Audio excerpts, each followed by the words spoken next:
The file they gave me for Sentinel Princess Vaeus in Orath of the Varath was 42 pages. 14 of those pages were her medical record, and 11 of those 14 were given over to Treaty Addendum 7 and its application to her case. I read it twice before I packed my kit for the shuttle transfer to the Varath Kessin. I am a systematic reader. When I worked field surgery in the Eastern Campaign, the war that the Varath call the Kessin Campaign, and the Allied systems call the border conflict of the Fourth Compact period, which was, by any name, 6 years of people bleeding in spaces that were not designed for it. I read every available briefing before entering a new theater of operation. The briefing did not always help, but not having it was always worse. So I read the file. I read about the transit, the Varath Kessin, a neutral flag diplomatic carrier, 7 days in medium gradient, 3 suitors meeting the Sentinel Princess in the open space between Allied systems, neutral ground, compact supervised. I read about the treaty, the Varath Kessin Compact Revision, 3rd article, which required a political partnership from the human-aligned systems to stabilize the eastern border transit rights and provide the sovereignty protective alliance coverage while their own fleet rebuilt after the war.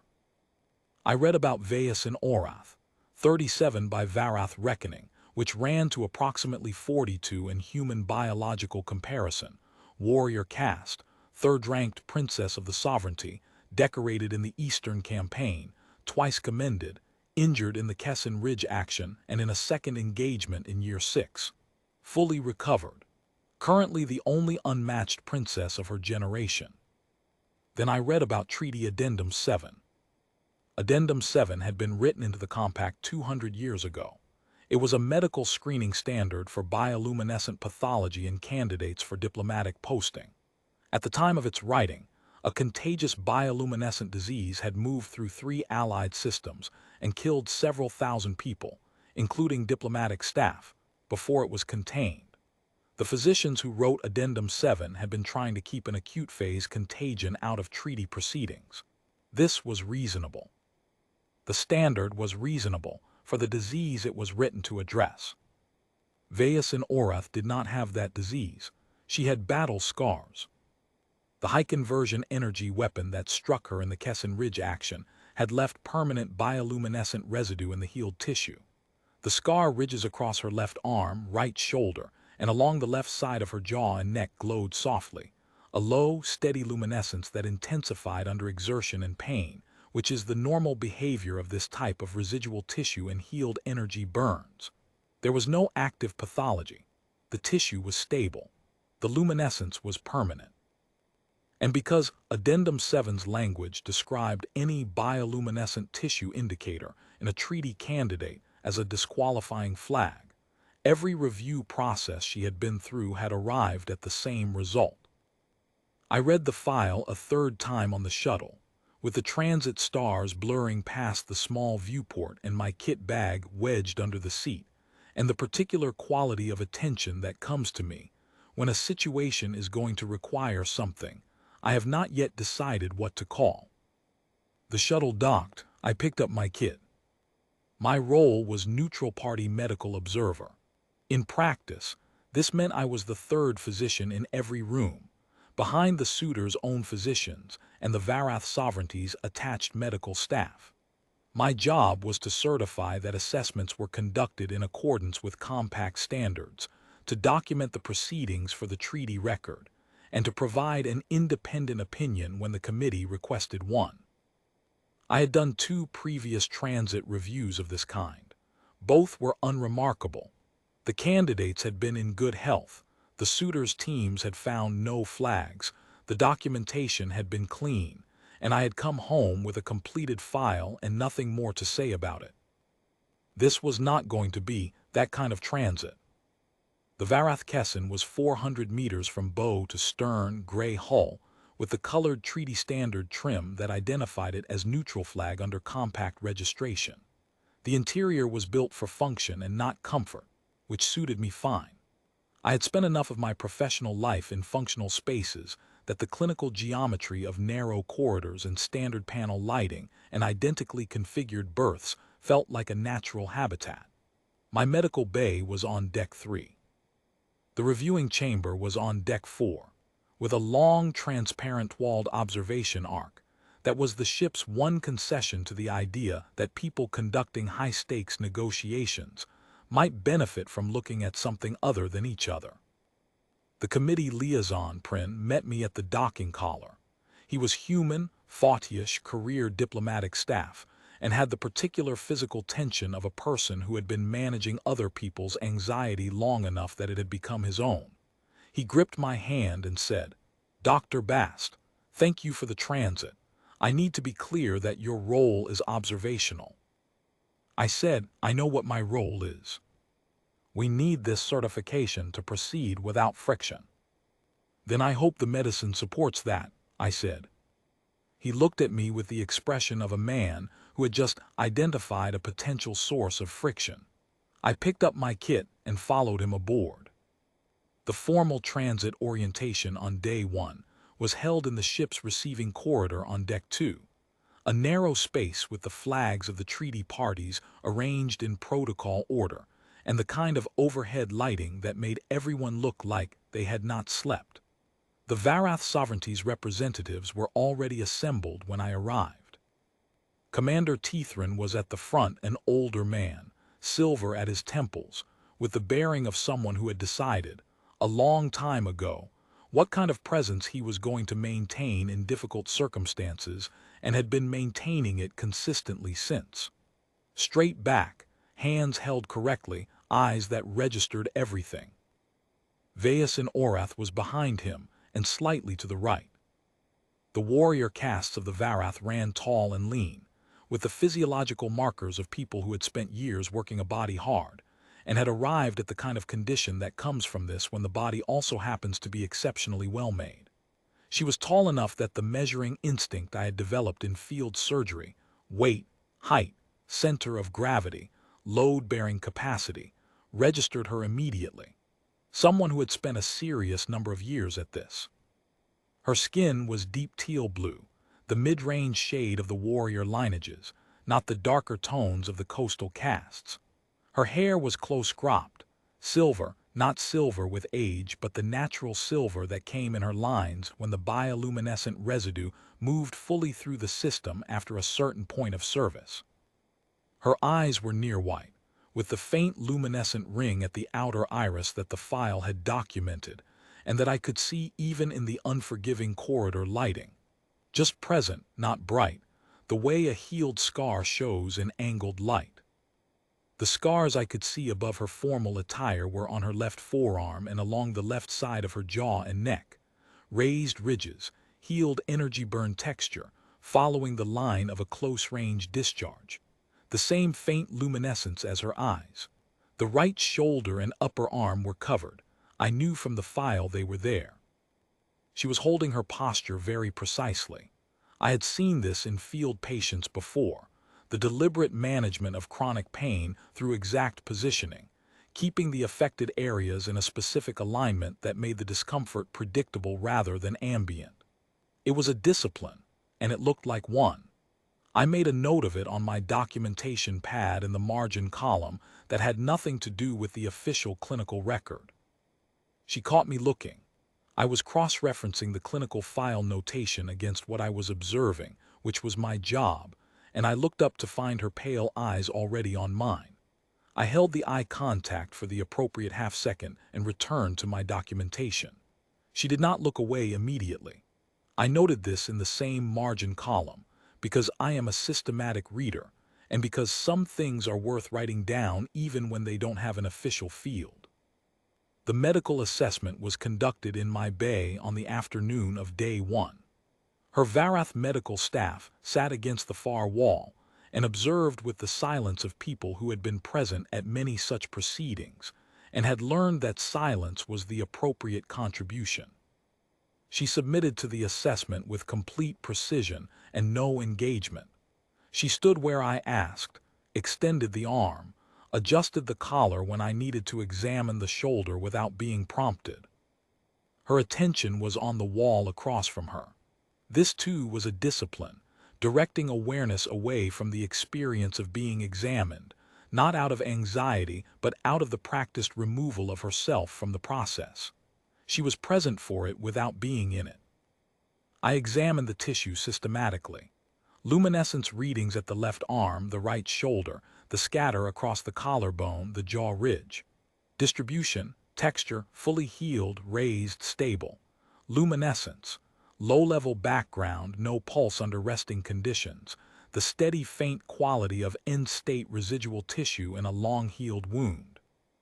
When I finished, I offered her the documentation pad as a matter of form. Most patients do not want to read their own medical documentation during an assessment. They wave it off. She took the pad. She read it slowly.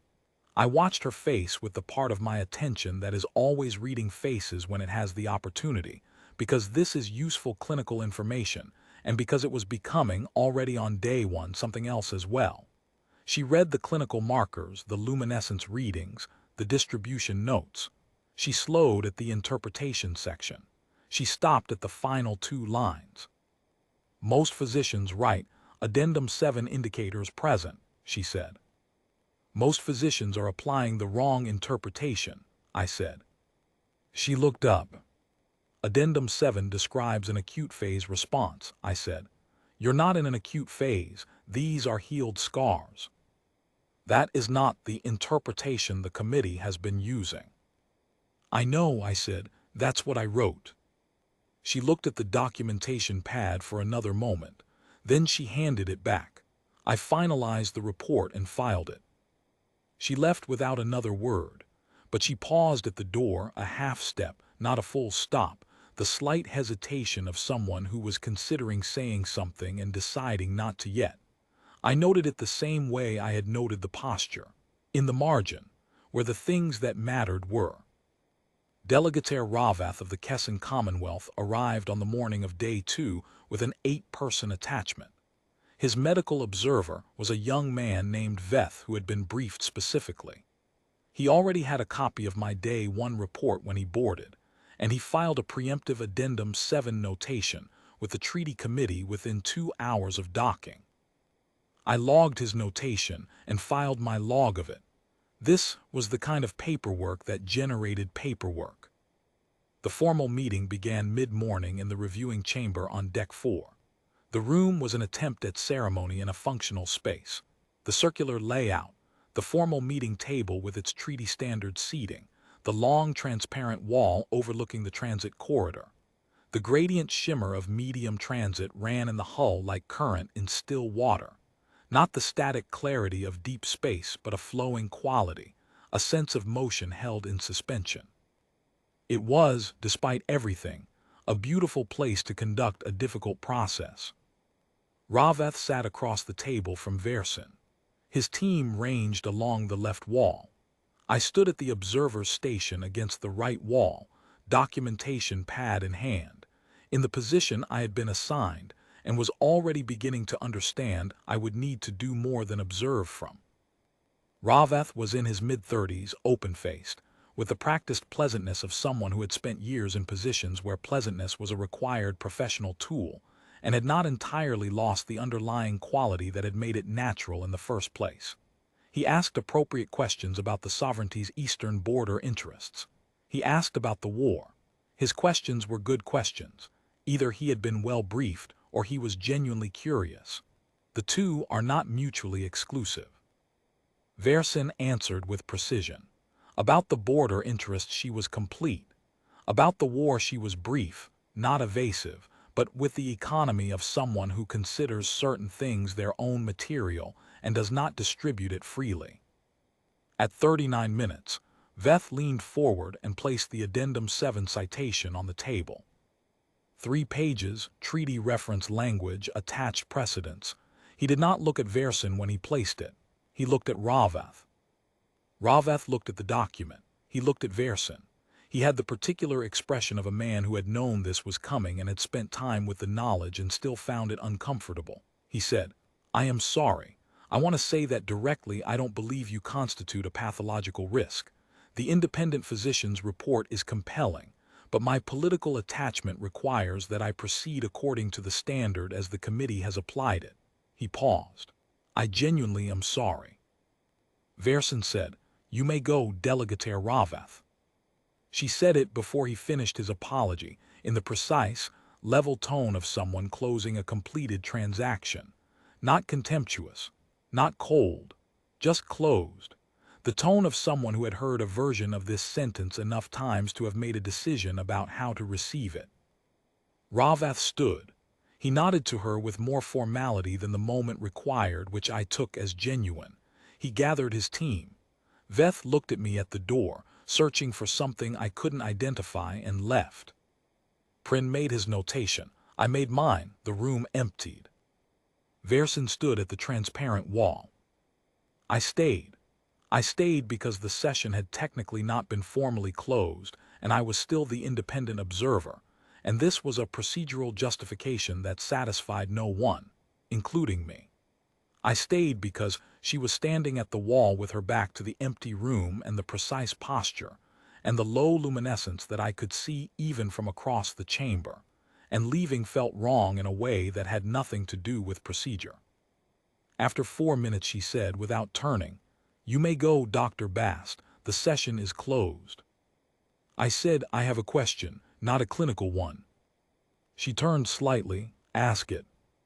I said, "The scar on your right shoulder, the secondary cluster, which engagement?" She was quiet for a moment that was longer than I had expected. Then, "The Kessin Ridge action, year 4. We were holding a pass while the logistics column rerouted north of the primary engagement zone. Duration: 61 hours. I nodded. I did not write anything down. I did not look at the documentation pad. I said, "The left arm." The same action. The discharge was close range. I was covering a wounded signals officer. Her voice was even. "She survived." I said, "Good." She looked at me. "That's the part that matters," I said, "whether she survived." Verson was quiet for a moment. The transit light moved in the transparent wall. "The jaw and neck ridge was a separate engagement," she said. "Year 6. Direct hit, secondary scatter. Different weapons system, the residue spectral signatures differ. It is documented in the clinical record if you need the distinction." "I'll look for it," I said. She looked at me with the pale, near-white eyes and the luminescent ring, and I could not entirely read what she was looking for. After a moment she said, "You're not documenting this." "No," I said. "Then why are you asking?"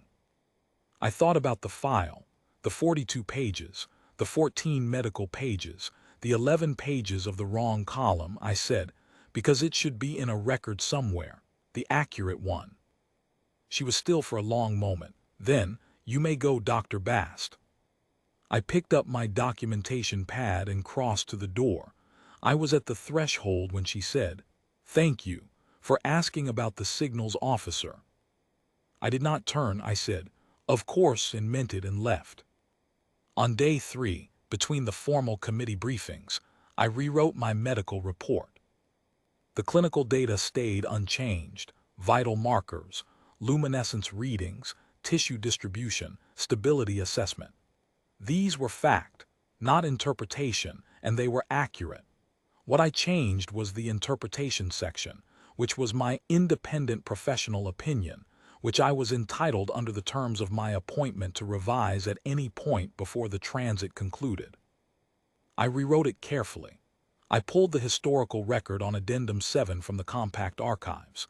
43 documented applications in 200 years, the original drafting committee's language, the single precedent case in which the standard had been struck by independent medical review. I read the pathogen documentation, its presentation, progression markers, contagion profile, and compared it, line by line, to Verson Orath's clinical record. Then I wrote, "Healed battle injuries, luminescent residual tissue, no active pathology by any current compact clinical standard." Addendum 7 was written to identify acute phase bioluminescent pathogen response in diplomatic posting candidates. Its diagnostic criteria: active pulsing luminescence under baseline conditions, progressive tissue involvement beyond the initial injury site, systemic involvement of the lymphatic network, elevated core temperature with luminescent correlation, are absent from this case. The injuries present are 12 years healed, stable, non-progressive, and architecturally confined to the original injury sites. They are the permanent residual signature of severe energy burn trauma sustained in active military service. The single prior case in the compact record in which Addendum 7 was applied to a non-pathogen bioluminescent condition was reviewed, and the application struck. This case is directly analogous. My opinion as independent observer: this condition does not constitute an Addendum 7 disqualification under any reading of the standard that respects its original scope and intent. These are battle injuries. They belong in the service record, not the disqualification record. I read it over twice, then I filed it under my seal. Prin sent me a message 6 minutes later asking for a discussion before the next session. I wrote back that I was available after the evening briefing. He did not follow up before or after. I took this to mean he had read the report carefully enough to understand there was nothing to discuss. On the evening of day 3, Verson came to the medical bay. I was at the supply counter preparing the following day's protocols, the systematic work that occupies the hands without occupying the mind, and I had been occupying my hands without occupying my mind a great deal on this transit. She stood in the doorway for a moment before she spoke, and I noticed her in the way I had been noticing her since the receiving corridor. The posture first, the precise stillness of it, and then the quality of presence that belongs to someone who has learned to exist in their body in a specific and deliberate way, and has been doing so long enough that it is simply who they are. She was not in formal attire. Transit standard clothing, dark functional fabric, simpler than the diplomatic presentation dress. The scars were more visible, the jaw ridge legible in the bay lighting, the left arm below the elbow where the sleeve ended. She said, "I read your revised report." "It's in the committee record," I said. "You're entitled to it." She stepped into the bay. "You used the word service record." "That's what they are," I said. "No one has written that before." She said it without emphasis, which made it carry more. "In 6 review transits and 4 years of preliminary assessments, no independent physician has written that." I put down the instrument I was calibrating. Then someone was overdue to write it. She stood near the counter, not sitting, which was the way she occupied spaces she hadn't entirely decided to occupy yet. She said, "Can I ask you something?" "Yes." "The posture you noted in your day 1 documentation. What about it?" "Why did you note it?" "No physician has noted it before either. They see the scars, they do not see the posture." I said, "I've seen it before. In long-term service patients, people who have managed chronic pain in the field long enough that they've built a discipline around it, keeping the pain at a level that's specific rather than ambient. It's not the same as a symptom, it's a choice." She was quiet. "Most physicians recommend that I discontinue it. They say it reinforces a pain association pattern." "That's possible," I said. "It's also possible that it's a discipline rather than a coping mechanism, and discontinuing it would remove something that's actually useful." She looked at me. "What makes you think it's useful?" "You've been maintaining it for 12 years, I said. "Coping mechanisms drift and degrade over time. They adapt to circumstances and lose precision. Disciplines consolidate. The specificity you maintain suggests it's the second thing, not the first." I paused. "What does it do for you?" She took a slow, measured breath. "It keeps the pain at a level I understand," she said. "Below a certain threshold, discomfort becomes ambient. It becomes noise I cannot locate or manage. When I hold this position, the discomfort is specific, localized, consistent. It puts me in contact with the same decision I made during the ridge action, what I can endure and that I can keep functioning. As long as I know that, I know who I am." The transit light moved in the small viewport above the supply counter. I said, "That makes sense." She looked at me with an expression I hadn't seen on her before. Not surprise exactly, more the quality of someone who has arrived at a door they were not expecting to find, and is taking a moment to confirm that it is, in fact, a door. "No one has said that to me before either," she said. "Then that was overdue as well." She looked at me for a long moment after that. "In 6 review transits," she said, "no physician on any transit has asked me about the discipline. No physician on any transit has asked me what it does. They see the scars and they see what they were trained to see and they file the notation and it is done." She paused. "You saw a choice." "It is a choice," I said. 12 years is not an accident." "No," she said, "it is not." She was quiet for a moment. I went back to the supply counter and she stayed near it, and the transit light moved in the small viewport above us. After a while she said, "The Kessin Ridge action, the signals officer I mentioned." "Yes." Her name was Reth Cal. She was 22 years old. She had 3 days left on her front posting when the engagement began. A pause. "I have not said her name to anyone on any review transit." I did not say anything. I understood what she was giving me by saying it. "After the action," Verson said, "Reth Cal requested a commendation for me. She argued that the posture I held during the final 12 hours, when the discharge residue was affecting my concentration, was what allowed me to maintain accurate defensive positioning for the covering team. She said that what I had done should be in the record, that it mattered." "She was right," I said. "She was," Verson said. "No one put it in the record. It was noted in the commendation nomination and not transferred to the formal documentation. It did not survive the administrative review cycle. It ended up in the wrong column." She looked at me steadily.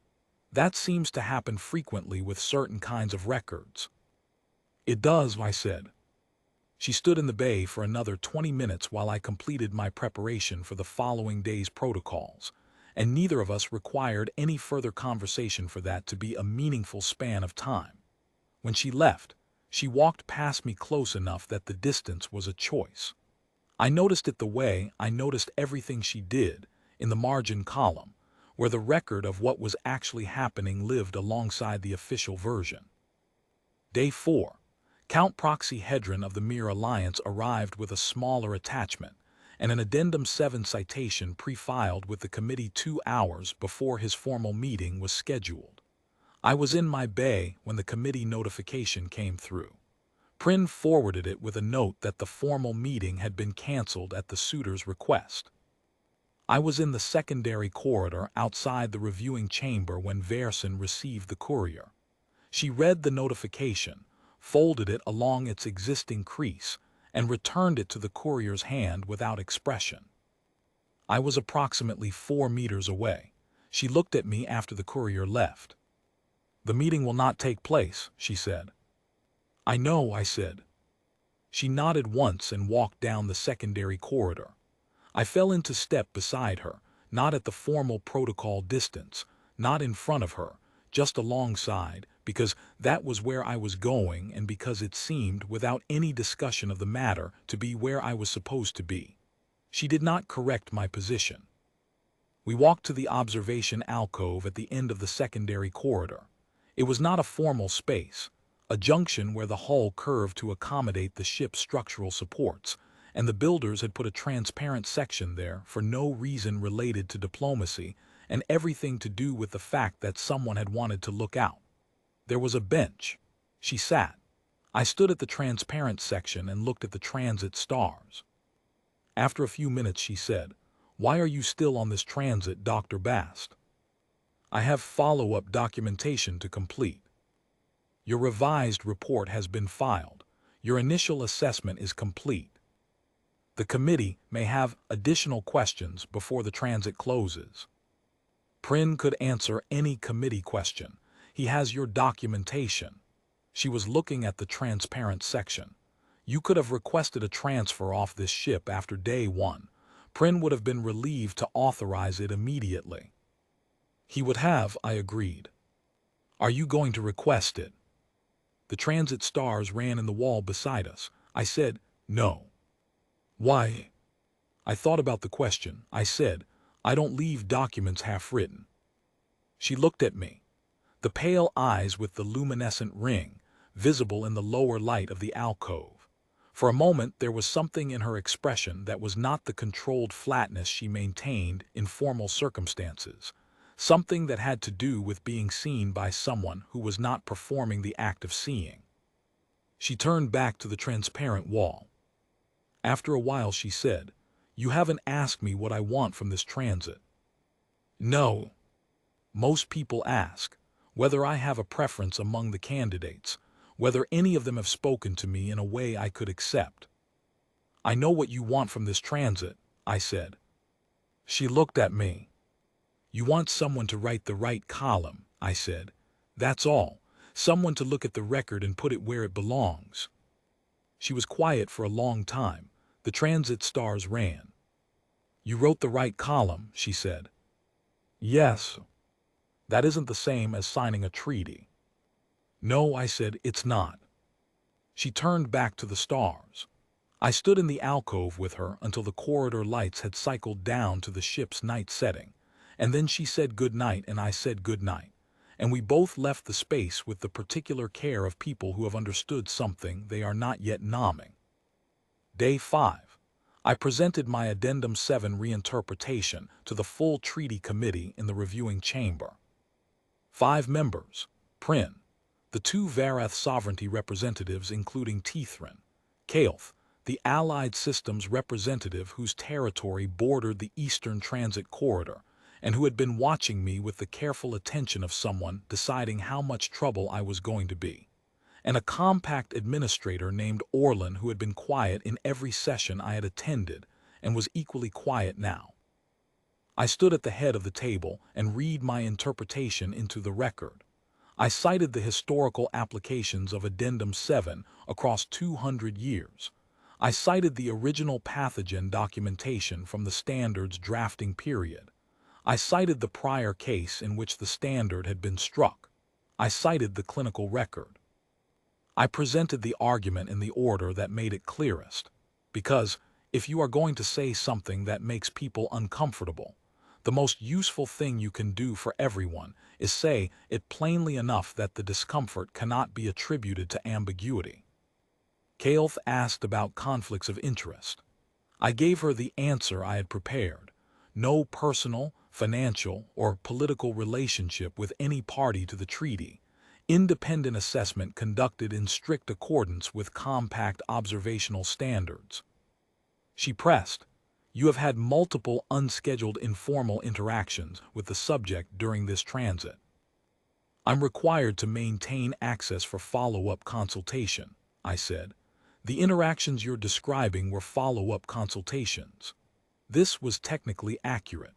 The questions I had asked were not all technically medical questions, but I had violated nothing in the observational standard, and we both knew it, and she wrote something on her pad and did not press further. Tithrin, throughout the entire presentation, watched the middle distance with the stillness of a man holding something large and heavy, and not putting it down. After the committee filing, I returned to the medical bay. Verson found me there 30 minutes later. I was cleaning my instrument kit, the systematic cleaning I seemed to return to on this transit whenever I had energy to spend and no specific direction to spend it in. She came in and stood near the counter without sitting, the way she occupied spaces she hadn't fully committed to yet. "The committee is not going to rule in your favor," she said. "I know." "Then why?" "The ruling is for the record," I said, "for the next independent observer who reads this file, for the committee that reviews it in 5 years or 10, when someone finally decides to examine Addendum 7's actual application history." I set down the instrument I was cleaning. "That's one reason." She waited. "The other reason," I said, "is that a war record should be in the right column, not because it changes anything about this transit, because it should be in the right column." She stood in the bay with me, and after a moment she said, "Prin sent a query to the committee last night questioning whether your independence is compromised." "I know. I received the copy as required. I've logged a response." She looked at me steadily. Then she said, "Dr. Bast." I looked up. She nodded. The single deliberate nod that I had come to understand was a Varath precision, a gesture given only when it was meant and meaning exactly what it meant, acknowledgement of something that had been offered freely and received the same way. She left. I went back to my instruments. It was enough. Governor-elect Saras of the Talhan Reach arrived on day 6 with 12 people, and the most thorough pre-transit briefing package any of the Suitor's teams had submitted. His package contained, alongside the standard documentation, a specific request for clarification from the independent observer on the Addendum 7 reinterpretation. He had read my report before boarding. He had taken it seriously enough to ask a question about it. The formal meeting began mid-morning. Saras was in his mid-40s, gray at the temples, a face that had been in serious conversations long enough to settle into the quality of someone who had learned to be fully present in rooms rather than simply occupying them. He leaned slightly forward when Versen spoke. He asked about the Eastern Border Campaign. He asked specifically about the Kessin Ridge action, and when she gave the brief answer she gave about everything in the war, he said, "I read the commendation record. 2 commendations in the Ridge action alone. That's an unusual record for a holding action of that duration." She looked at him. Something shifted in her expression, not openness, but the consideration of it. "We had orders to hold," she said. "We held." 61 hours. Yes. He nodded. Then he said, "My father was in the Allied support column that rerouted through the Northern Pass during that action. He said afterward that whatever was holding the ridge gave them the time they needed to bring the column through intact." Versen was quiet for a moment. Then she said, "I'm glad it was sufficient." They spoke for 35 minutes. It was the longest formal meeting of the transit. Saras asked questions that showed genuine preparation, not briefing package preparation, but the kind that comes from real interest. He asked about the fleet rebuild timeline. He asked about the sovereignty's priorities for the transitrite's revision. He listened to the answers and followed up on specific details rather than moving to the next prepared question. I stood at the observer's station and I thought, this one might actually stay. Then his physician leaned over. I saw it from across the room. The lean, the murmur, the slight change in Saras's posture, not defeat, but acknowledgement of something that had been waiting. He excused himself for a recess. He came back 11 minutes later, alone. He sat down. He placed a document on the table, handwritten personal notation, his own seal rather than his physician's. He said, "I want to say this directly so there is no ambiguity about where I stand. I believe the independent physician's reinterpretation is correct. I believe your condition is what he describes it as. I believe Addendum 7 has been misapplied." He met her eyes. "I cannot sign this treaty.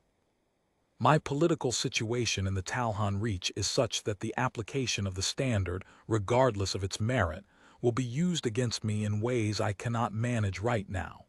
A pause. "I am genuinely sorry. I hope the standard is reviewed. I think eventually it will be." He stood. He said it to her, not to the committee, not to Prin, directly to her. "I hope they fix it." She said, "Thank you, Governor-elect Saras." He left. The room was quiet. The committee made their notations. Prin made his. They filed out one at a time, Prin last, with the expression of a man who had something to say and had made a decision not to say it today.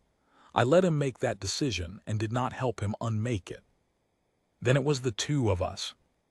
Versen had walked to the transparent wall at some point during the formal closings, and she was standing there with her back to the empty chamber and the transit stars running in the wall beside her. The room lights had dimmed to the post-session level, and in the lower light her scars were clearly visible, the jaw ridge, the left arm. The faint luminescence that was not exertion now, but the steady background quality of someone who has been holding something for a very long time and has gotten good at it. She was holding the posture, the precise angle of the left arm, the exact distribution of weight that put her in contact with the pain she knew, the discipline that kept her in herself. I stood in the observer's position that was technically no longer mine, and I looked at her, and I thought about 6 days, about the 42 pages and the correct column and the wrong column, about the signals officer who survived, about it puts me in contact with the same decision I made in the field, about the observation alcove and the thing she had almost said twice and hadn't, and the thing I had almost said once and hadn't, and the space between almost sayings, which was, if you were paying attention, its own kind of record. I thought about the treaty language. I had been reading it at night in the medical bay when I could not sleep, which had been most nights, not because I was looking for anything specific, because my mind needed something to do, and I am a systematic reader, and when a situation has no clean resolution, I read the available material until the outlines become clear. The treaty language was specific in the sections concerning territory, transit rights, and fleet obligations. It was broader in the sections concerning the partnership requirement. A willing partner from human allied systems, involuntary agreement, of legal standing under compact charter. I was human. I was from a human allied system. I was of legal standing under compact charter. I was, by any reading of that language, a possible candidate. I stood in the chamber for a while after that. The transit light ran in the transparent wall, and I thought about the real file, not the 42 pages, but the one that did not exist in any official record. The signals officer named Reth Cal, who survived and wrote a commendation that did not survive its administrative review. The 61 hours at the ridge. The Year 6 engagement, the direct hit and the secondary scatter, two different spectral signatures in the healed tissue telling anyone who read it correctly the story of two separate decisions about what to endure. The 12 years of the posture, maintained precisely, a discipline that was also a record. I was here, I made this choice, I am still the person who made it. She was standing at the transparent wall with her scars lit, with the low, steady luminescence of held endurance. I had been a physician for 15 years. I had written a great many reports in the correct clinical columns, and I had filed this one in the correct clinical column, and it had not been enough.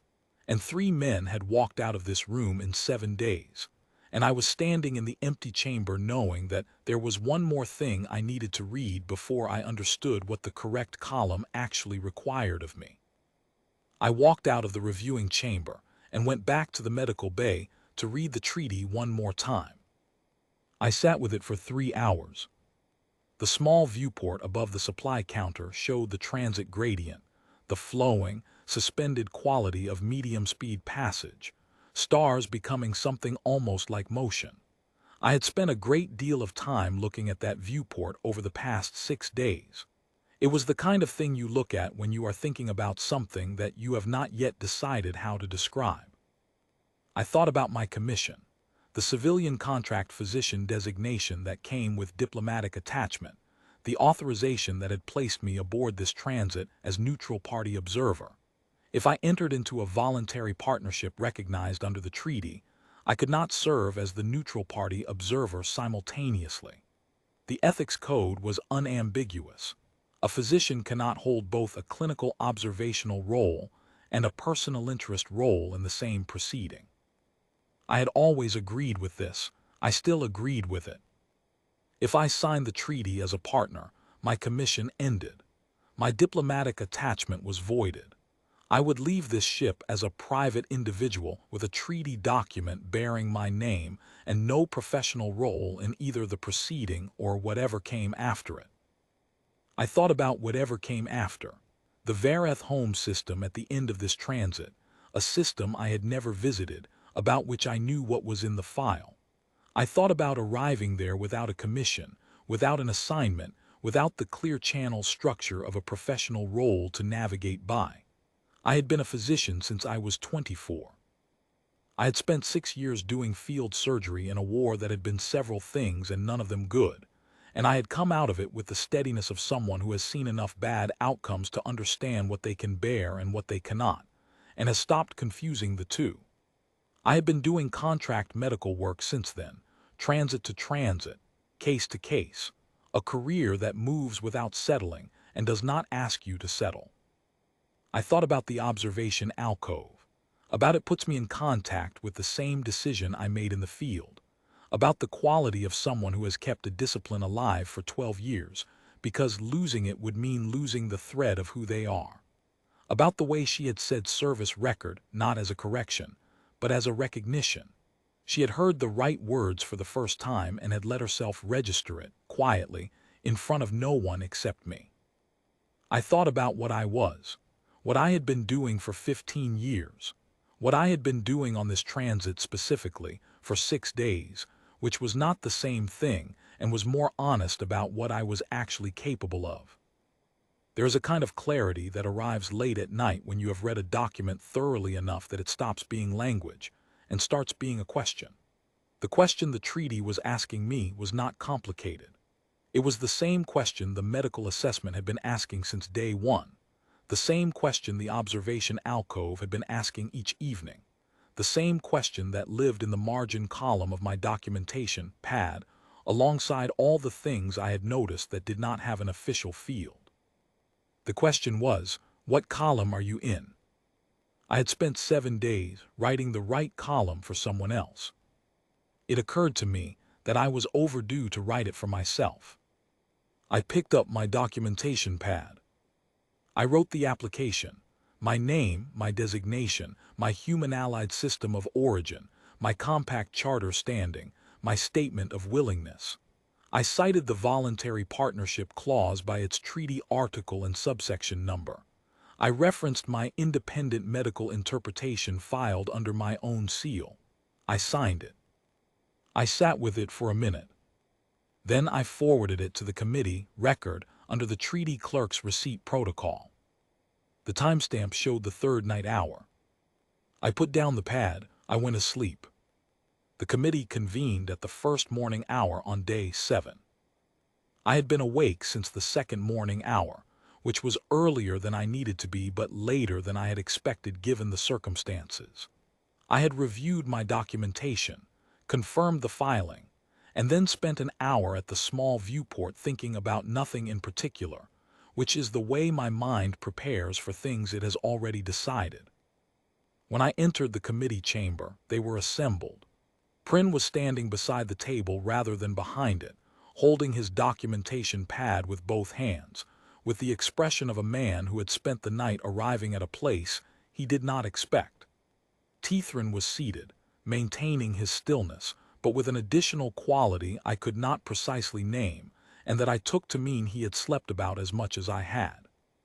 Kael'th was present, her expression the careful neutral of someone who has read a document thoroughly and is not yet ready to announce what she thinks of it.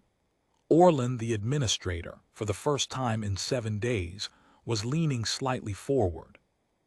Versen was at the far end of the table. She was in full formal attire, the Vareth diplomatic presentation, dark with the silver lineage trim, the scars visible above her collar. She had not covered them with the cosmetic overlay I had seen referenced in earlier documentation from previous review processes. She was standing with the precise warrior's posture, the careful discipline held exact, and she was looking at me when I came through the door. I crossed to what had been my observer's position and set down my documentation pad. I did not sit. Prin said, "Dr. Bast, your application was received by the committee at the 3rd night hour." He paused for a moment that had nothing comfortable in it. "You understand that your commission as neutral party medical observer is rendered void by this application." "Yes," I said. "Your diplomatic attachment to this transit is likewise voided." "Yes. You are, as of the filing, a private individual without treaty standing, Any proceeding from this point operates under the partnership clause and not under your professional designation. Yes, I said, I read the language. He looked at me with the expression of a man who had spent a night finding that he had no valid objection and was not yet reconciled to this fact. Your application is consistent with the voluntary partnership clause. The committee has reviewed the language. We have no procedural grounds to reject it. The way he said this made it clear he had looked for such grounds. Keoth said, the application is irregular. Yes, I said. The treaty architecture did not intend to accommodate a partnership of this type. The treaty language does accommodate it, I said. Intent and language are two different records. I am working from the language. She looked at me for a moment, then looked at Versen. She said, we require the subject's confirmation of willingness. The room was very quiet. Everyone was looking at Versen. I was looking at Versen. I had moved slightly away from the observer's station, toward the center of the room without having made a decision to do so. I had nothing to say that was not already in the application. I had said what was true. I had written it clearly. I had meant every word. She knew what I had filed and she knew what it meant, and whatever came next came from her. She said Corin. One word. My given name. Not Dr. Bast, not my commission designation, not any of the treaty language that had been in this room for 7 days. My first name in her voice, in a room full of documentation and political calculation, and the particular weight of decisions that cost something real. I said yes. She said it again, Corin. This time the second syllable slightly stressed, not quite the way I said my own name, the Varath stress precision I recognized from the cultural notation in her file. Once for acknowledgement, once for claim. The doubled nomming, the first to say she knew me, the second to say she had decided. The room was very still. Tithrin looked at the table's surface. The looking was controlled and quiet and contained something that I took to be relief, though it was not the simple kind. The relief of a man who has been carrying a very long worry and has just been told he can set it down. Prin wrote on his documentation pad with the particular deliberateness of a man completing a formal notation he did not expect to be completing. He set the pad down. He reached into the credential stack on the table and held out my badge. I crossed the room and took it back. I put it in my jacket pocket. It was a piece of hardware now. I returned to the far end of the table, not to the observer's position, to Versen's end of the table. I stood beside her because that was where the partnership clause placed me, and because that was where I had been heading, in one form or another, since the afternoon of day one when I had watched her hold a precise posture in front of a man who was not going to stay, and had not once asked him to. She did not look at me immediately. She looked at the committee. She said, "The treaty will be signed." Her voice was level and complete, the voice of someone who has made a decision and does not require anything further from anyone in the room about it. The committee signed it. Tithrin signed for the sovereignty. Keoth signed for the allied systems. Prin signed for the treaty authority, with the expression of a man filing a document that is not what he planned and is correct anyway. I signed where the partnership clause required my signature, in handwriting that looked like mine, which was the only handwriting I had. We were in the observation alcove on the secondary corridor that evening, when the ship's gradient shifted. I had been watching for it. Medium transit ends with a specific quality of visual change. The flowing, suspended corridor resolves into the static clarity of reduced speed, and at that moment, the stars stop being motion and become location. Through the transparent hull, I could see the outer reach of the Varath home system. 3 planets in a trailing arc, a star too distant to warm by but close enough to navigate toward. The particular spatial density of an inhabited system I had only known from charts and was now looking at directly. Versen was on the bench. I was standing beside it, close enough to speak without raising my voice, which was where I had been standing for several evenings now. She said, "Do you regret it?" I thought about the question. I thought about the badge in my jacket pocket that was no longer valid. I thought about the commission document that Prin's notation had voided. I thought about 15 years of transit-to-transit work, a career that moves without settling, and what I was now heading toward instead of away from. I said no. She was quiet for a moment. Then, "You should understand that in the Varath form, the second nomen carries specific terms I should have explained before I used it. I apologize for the omission." "You don't need to apologize," I said. "I read the cultural notation in your file." She looked at me. "The file explains the nomen convention. The cultural section is 17 pages." "Yes." I read all 17 pages. She looked at me with the expression I had never seen her direct at anyone else on the transit, the thing at the corner of her mouth that was not quite a smile but was closely related to it, and that this time she allowed to stay for a moment before composing her face again. "All 17 pages," she said. "I had time," I said. "I couldn't sleep." She turned back to the stars, and after a moment she said, "The second nomen in the formal Varath record is a public claim. You will be presented before the sovereignty's household records as my consort designate under the treaty's partnership clause." A pause. "This is not a private matter." "I know," I said. "You have no professional standing when you arrive. Your commission is voided." "I know that too. You have a treaty document and my name, and nothing else formally organized." "Yes," I said. She looked at the stars. The Varath system's outer reach was resolving itself fractionally brighter as the ship continued reducing its gradient. She said, "In the Varath form, the person named twice is acknowledged to have demonstrated that they could be trusted with something that matters. The nomen is a record of that demonstration." I thought about the documents I had filed, the report I had rewritten, the 7 days I had spent on a transit ship doing something that was not precisely my job and was exactly the right thing. I thought about the column she should have been in all along and wasn't, and the column she was in now. I said, "I'm glad the record is accurate."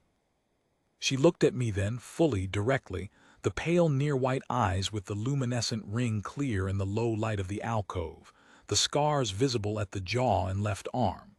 The discipline held, the posture exact. 12 years of keeping the thread of herself in the way she had found to keep it, and it was still there. She said, "Dr. Bast is voided now." "Yes," I said. "What am I to call you?" "You named me," I said, "twice." The corner of her mouth did the thing that wasn't quite a smile, and this time it stayed a moment longer before she composed it, and we both let that mean what it meant. "I named Corin," she said. "That is what you are." "That'll do," I said. She turned back to the stars. I stood beside her and looked at the same stars, and outside the hull the Varath system's outer reach continued to resolve itself into something that was going to be real. 3 planets, a distant star, a home system I had no map for except the one I had been building from 7 days of documentation and 42 pages that had been 42 pages of the wrong column, and were now, somehow, beginning to be the right one. I had left my commission folder in the medical bay. I had set it on the bench and walked out and come here, and I did not need it where I was going. I am a systematic reader. I had read the treaty language and the cultural notation and the history of Addendum 7, and a file that had kept filing a woman in the wrong place. I had read what she was and I had written it down in the column it belonged in, and then I had stood in a room and said my name when someone asked whether I was willing, and the answer had been yes. The stars outside the hull were hers. They were going to be mine. I stood in them and let that be what it was.